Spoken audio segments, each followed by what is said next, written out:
What often decides between victory and defeat? Is it technique, fitness, or mental state?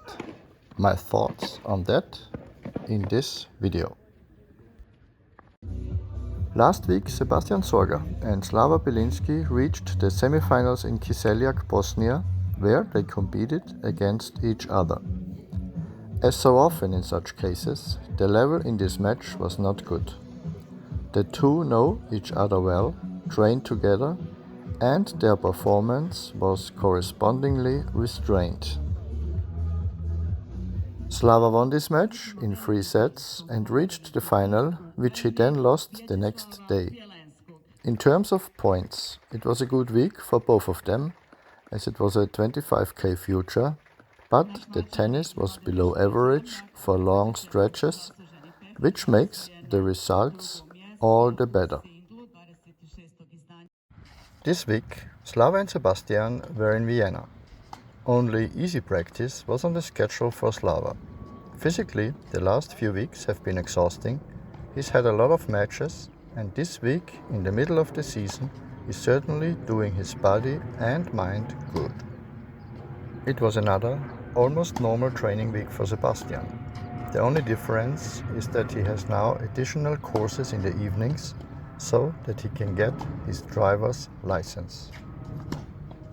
We are now more or less in the middle of the year, with a summer of tournaments ahead of us and more attention being paid to the right mix of competition, training and regeneration. Above all, keeping mentally fresh is of course very important. How do you shape a winner? What is the decisive factor? Where does the process begin?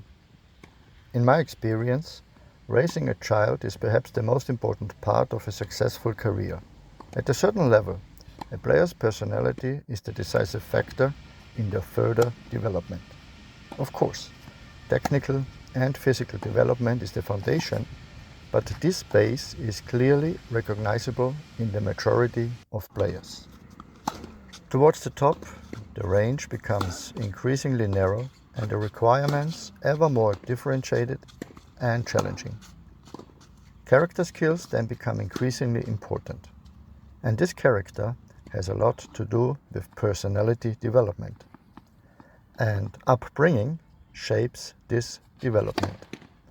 The area in which we work, top-class sport, is reduced in many areas to working on the personality of the player. Our hands are often tied because the player is unable or unwilling to do certain things due to their personality.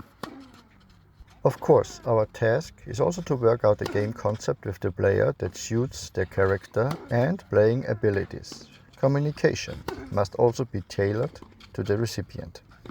The rest is a long and exhausting process because it is difficult to recognize and evaluate. Especially with younger players, the cooperation and assistance of the parents is necessary as they are still a very formative part of the process. In parenting, it is certainly difficult to find the right balance between guidance and freedom. I think it is very important for a child's development to find this balance. Making your own decisions and experiencing the consequences of them, and also making mistakes and correcting these mistakes yourself is a very important part of development. Many successful people say that they have learned the most from their own mistakes, and giving a child a chance to make these mistakes is an important step for me.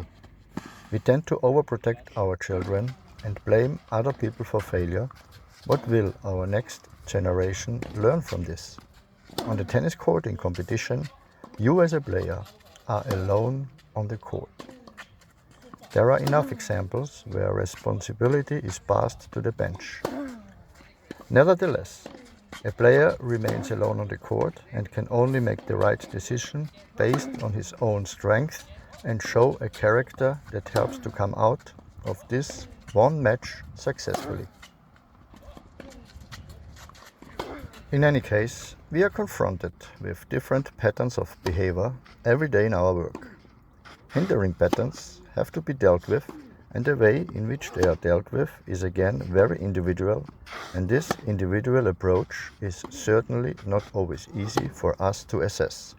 And we also learn from our mistakes in dealing with the players. As a result, we fail day after day in order to reach our goal in small but determined steps, providing we are given the time to do so.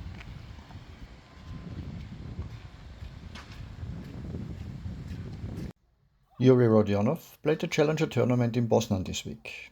After 2 victories, he lost to his compatriot Misolic in the quarterfinals. Now it's on to grass. A highlight awaits Yuri. Thank you for watching and see you in the next video.